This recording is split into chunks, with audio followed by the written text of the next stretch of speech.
কাত্যায়নী শক্তিপীঠ মন্দির হিন্দু ধর্মের 51টি শ্রদ্ধেয় শক্তিপীঠের মধ্যে একটি। এটি বৃন্দাবনে রাধাবাগের কাছে নির্মিত এই এলাকায় প্রাচীনতম মন্দিরগুলির মধ্যে একটি। এই মন্দিরটি দেবী পার্বতীর কাত্যায়নী রূপে উৎসর্গকৃত।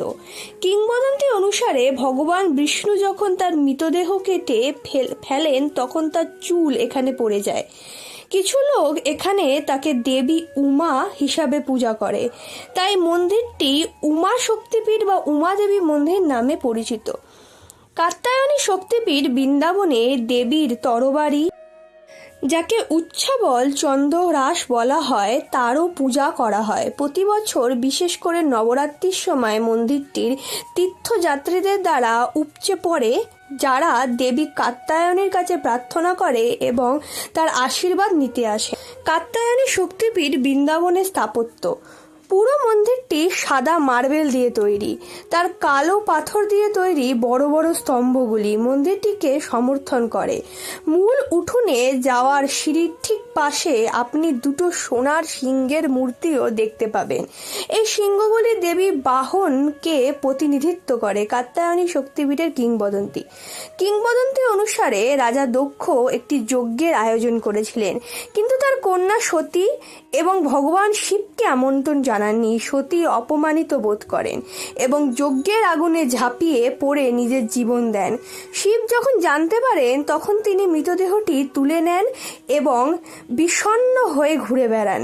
শিবের পবিত্রতা ফিরিয়ে আনার জন্য ভগবান বিষ্ণু সতীর দেহ 51টি টুকরো করেছিলেন, আর সতীর চুলের আংটি এখানে পড়েছিল। ফলে এই স্থানটি শক্তিপীঠগুলির মধ্যে একটি হয়ে ওঠে এবং সতীর উদ্দেশ্যে এটি একটি মন্দির নির্মিত হয়। এখানে তাকে উমাও বলা হয়, তাই মন্দিরটিকে উমা দেবী শক্তিপীঠ বলা হয়। উমা শক্তিপীঠ বৃন্দাবনের সাথে সম্পর্কিত আরেকটি কিংবদন্তি হলো যে কাত্যায়নী দেবীর পূজা করলে মেয়েদের তাদের পছন্দের মতো বর পাওয়া যায়। কথিত আছে যে ব্রজের মথুরা, বৃন্দাবনের আশেপাশের অঞ্চলের গোপীরা ভগবান শ্রীকৃষ্ণকে তাদের স্বামী হিসাবে চেয়েছিলেন, তাই বৃন্দা দেবী তাদেরকে দেবী কাত্যায়নীর পূজা করার পরামর্শ দিয়েছিলেন। সেই থেকে এখনও এই ঐতিহ্য চালু রয়েছে। কাত্যায়নী শক্তিপীঠের ইতিহাস। বৃন্দাবনে কাত্যায়নী দেবী শক্তিপীঠটি হিন্দু মাঘ মাসের পূর্ণিমা তিথিতে পবিত্র করা হয়েছিল। গ্রেগরিয়ান ক্যালেন্ডার অনুযায়ী এটি 1923 সালে ফেব্রুয়ারির পরে একজন সাধক কেশবানন্দ মহারাজ এটি নির্মিত করেছিলেন। তিনি মা কাত্যায়নীর একজন একনিষ্ঠ ভক্ত ছিলেন। কথিত আছে যে তিনি একটি স্বপ্ন দেখেছিলেন যেখানে কাত্যায়নী দেবী তাকে বৃন্দাবনে এসে একটি মন্দির নির্মাণ করতে বলেছিলেন। তাই তিনি বৃন্দাবনে এসে এই স্থানটিকে সতীর চুল পড়ে যাওয়া স্থান হিসাবে চিহ্নিত করেছিলেন।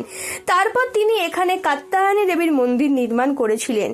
কেশবানন্দ মহারাজ একটি আশ্রম তৈরি করেছিলেন যেখানে তিনি তার বাকি জীবন কাটিয়েছিলেন। কাত্যায়নী উমা শক্তিপীঠ বৃন্দাবনে করণীয়। কাত্যায়নী শক্তিপীঠ বৃন্দাবনে দেবী কাত্যায়নী, যাকে দেবী উমা বলা হয়, এর প্রধান দেবী।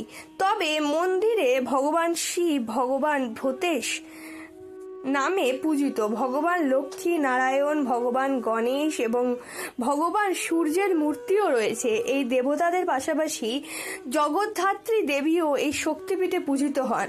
আপনি এখানে প্রতিদিন পূজা এবং আরতির অনুষ্ঠানে অংশ নিতে পারেন।